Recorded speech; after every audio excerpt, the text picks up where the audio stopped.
Hello everyone, good morning. তোমরা সবাই কেমন আছো কমেন্ট করে কিন্তু জানিও। আমরা কিন্তু বেশ ভালো আছি। চলে আসলাম তোমাদের সাথে শনিবারে একটা ছোট্ট মিনি ব্লগ শেয়ার করতে। শনিবারে কি কি বাজার এসছে চলো তোমাদেরকে একবার দেখিয়ে দিই।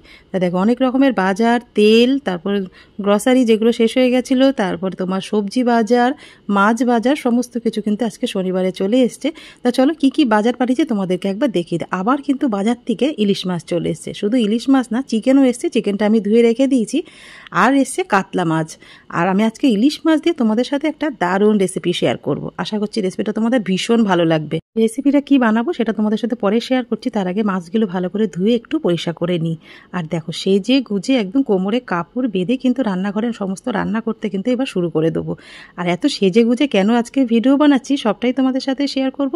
ইনস্টাগ্রামে রিল বানাচ্ছিলাম, সেই জন্য ভাবলাম একটু শাড়ি পরে নিই, তাই জন্য আর শাড়িটা খোলা হয়নি। তাই ভাবলাম একবারে ভিডিওটা শ্যুট করে নিয়ে তারপরে কিন্তু কাপড়টা চেঞ্জ করে নেবো। এত দিন হয়ে গেল ইউটিউবে রয়েছি, কিন্তু কোনো দিন আমি ফেসবুক, ইনস্টাগ্রাম নিয়ে প্রমোট করিনি। তা আমার ছোট্ট একটা চ্যানেল আছে, ইনস্টাগ্রামে আছে, ফেসবুকে আছে।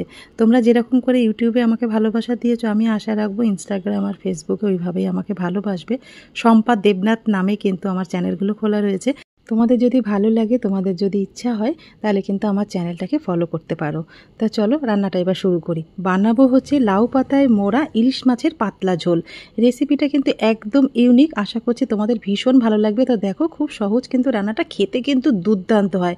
আমাকে বিশ্বাস করে রেসিপিটা একবার কিন্তু ট্রাই করে দেখতে পারো। কালকেই কিন্তু রবিবার, বাজার থেকে ইলিশ মাছ আসলে এইভাবে রান্না করতে পারো। লাউ পাতায় মোড়া ইলিশ মাছের পাতলা ঝোল বানানোর জন্য প্রথমে ইলিশ মাছগুলোকে মাটির থালার মধ্যে নিয়ে ওর মধ্যে কিন্তু আমি নুন, হলুদ, লঙ্কার গুঁড়ো, সর্ষের তেল দিয়ে মাছগুলো ভালো করে মাখিয়ে নিয়ে লাউ পাতাগুলো দুপাশ দিয়ে লাউ পাতা দিয়ে মাঝখানে ইলিশ মাছ দিয়ে ভালো করে মুড়ে নিয়ে তারপরে কড়াইয়ের মধ্যে বেশ খানিকটা সর্ষের তেল, কালো জিরে আর বাটির মধ্যে আমি একটা মশলা রেডি করে নিয়েছি। মশলার মধ্যে কিছুই না, কাঁচা লঙ্কা বেশ খানিকটা নিয়েছি, হলুদ, নুন আর জল দিয়ে ভালো করে মশলাটা গুলে নিয়ে ওই তেলের মধ্যে দিয়ে ভালো করে নাড়াচাড়া করে উষ্ণ গরম জল দিয়ে যেই ফুটে উঠেছে লাউ পাতায় মোড়া যে ইলিশ মাছগুলো দিয়ে ব্যাস ঢেকে দিয়েছিলাম। তারপরে যেই ফুটে উঠেছে তারপর নামিয়ে নিলাম। অল্প উপকরণে খেতে কিন্তু দুর্দান্ত লাগে। দুপুরবেলা যদি এরকম লাউ পাতায় মোড়া ইলিশ মাছের পাতলা ঝোল থাকে, ব্যাস আর কিচ্ছু লাগবে না।